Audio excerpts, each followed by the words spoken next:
Eh bien bonjour à toutes et à tous, c'est Mimo pour un nouvel épisode du droit en 3 minutes. Aujourd'hui on fait du droit administratif et plus précisément les circonscriptions territoriales déconcentrées. C'est parti.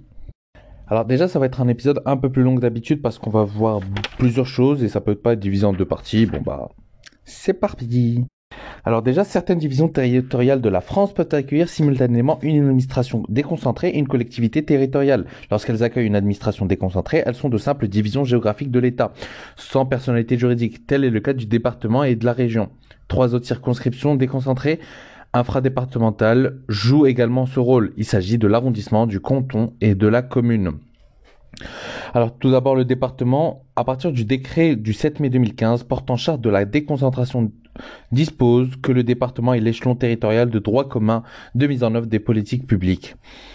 Il est dirigé par un préfet de département. Les services du département étaient traditionnellement organisés autour des grandes directions des ministères qui étaient traditionnellement organisées autour des grandes directions des ministres qui étaient reproduites au niveau du département. Par exemple, la direction départementale de l'équipement, la direction départementale des anciens combattants, la direction départementale de l'agriculture, etc., etc.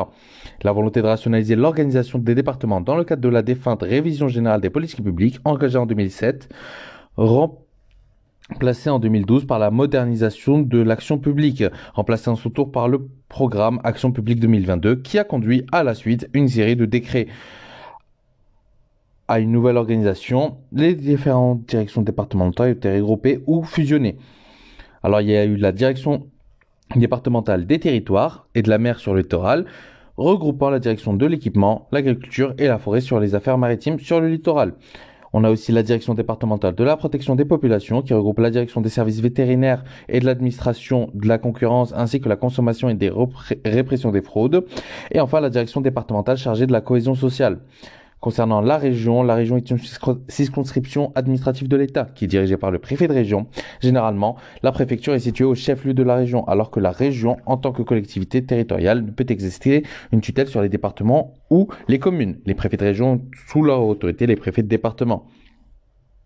Bien sûr, les compétences de la région étaient traditionnellement limitées à l'aménagement du territoire et au développement économique. Elles ont été étendues par des textes législatifs et réglementaires adoptés en 1992 et en 2015. Ainsi, la région est devenue, au fil des réformes de l'administration territoriale, un échelon toujours plus important de l'organisation déconcentrée de l'État, autour du préfet de la région, chargé d'assurer la cohésion de l'action et de l'État dans la région. Les services de l'État sont organisés en 7 directions, dont la direction régionale des entreprises, de la concurrence, de la consommation, du travail, de l'emploi direct, la direction régionale des finances publiques et la direction régionale des affaires culturelles. Et au deuxième lieu, on a les autres circonscriptions déconcentrées qui sont l'arrondissement, le canton et la commune.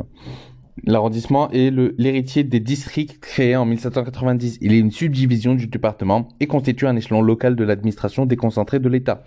Il y a 334 arrondissements, dont 12 outre-mer. Contrairement aux régions, aux départements et aux communes, les arrondissements départementaux ne sont pas le siège d'une collectivité territoriale. Généralement, les départements en composent 3 ou 4. L'administration d'un arrondissement est confiée à un sous-préfet qui coordonne les différents services administratifs existants au sein de l'arrondissement. Par exemple, la sécurité civile, l'équipement et l'enseignement du premier degré. Au niveau du canton, une ville recouvre parfois plusieurs cantons. À la campagne, au contraire, un canton comprend plusieurs communes. La France en est divisée en 4055 cantons. Le canton sert de circonscription électorale pour l'élection des conseillers départementaux. Les principaux services administratifs, tels que la gendarmerie et la trésorerie, sont généralement localisés au chef-lieu du canton. Et enfin, on a la commune. La commune est à la fois une collectivité territoriale et une circonscription territoriale de l'État. Il y en a en France, métropole et outre-mer, 34 979. Le maire de la commune, en vertu de la technique du dédoublement fonctionnel, possède une double casquette. Il est non seulement le représentant de la commune collectivité territoriale, mais aussi le représentant de l'État dans la commune.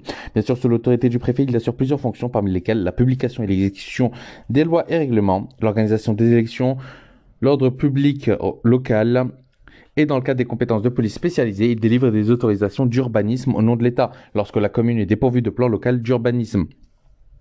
Et pour finir, sous l'autorité du procureur de la République, il exerce des fonctions dans le domaine judiciaire. Il est officier d'état civil et est chargé de porter sur le registre d'état civil les événements prévus par la loi, naissance, mariage ou décès, comme l'officier d'état civil et célèbre le mariage civil.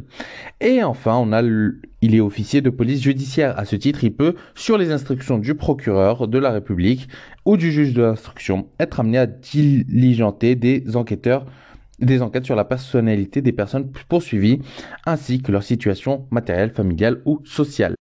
Eh bien, c'était tout pour aujourd'hui. Passez une bonne journée, prenez soin de vous. Si vous avez des questions, n'hésitez pas à nous les demander sur Instagram. Le truc est dans la description. Bonne soirée.